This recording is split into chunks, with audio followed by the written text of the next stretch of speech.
guys, good afternoon. So this is JM once again from Double Dragon Properties. So dito tayo ngayon sa DT Meridian Park. Medyo maingay kasi nasa labas tayo. Gusto ko na ipakita sa inyo yung isa sa mga mixed-use development na dinevelop ni Double Dragon. So this is a mixed-use development.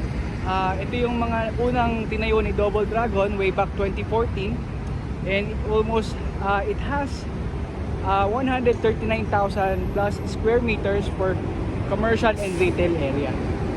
So ito, makikita nyo, may mga restaurants, may mga BPO offices, and especially yung sales office din namin is nasa sa Double Dragon Region Park. And yung showroom naman namin is nasa dulo. So later on, papakita ko sa inyo. So andito tayo ngayon sa Pasay City.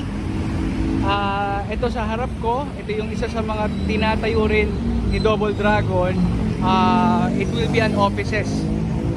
So beside nyan, ayan dyan yung Hotel 101 Manila. Dyan tayo pupunta to check yung mga available nating units. So ano nga ba ang ginagawa ni Hotel 101 o ni Double Dragon? So what we offer is a condo-tel service na once you get a property, kami nang bahala magpa-rent sa inyo. Hindi na po yung agent yung maghahanap or yung unit owner ang maghahanap ng tenant. Si Double Dragon na mismo or si Hotel Asia Incorporated.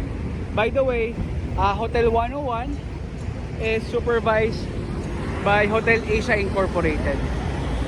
So yung mga location niya, as you can see, papuntang Asiana City, papuntang Entertainment City, papuntang MOA area, and papuntang Makati and EDSA. So very accessible and strategic yung location ni Hotel 101. So kung tatanungin tayo ng mga unit owners, mapaparent ba yung unit ko just in case na kumuha ko ng property sa'yo, or just in case mag-invest ako sa'yo, mapaparent ba natin?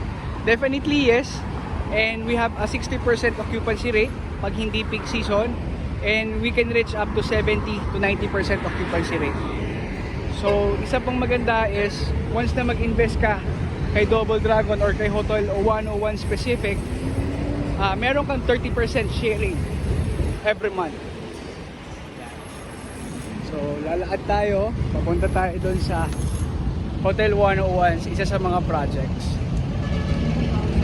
So, ito yung mga unang project, walking distance lang sa doon sa office. I-check natin, papakita ko sa inyo come and go yung mga tenants natin. So stay tuned and hope meron kayong natutunan for this video. Thank you very much.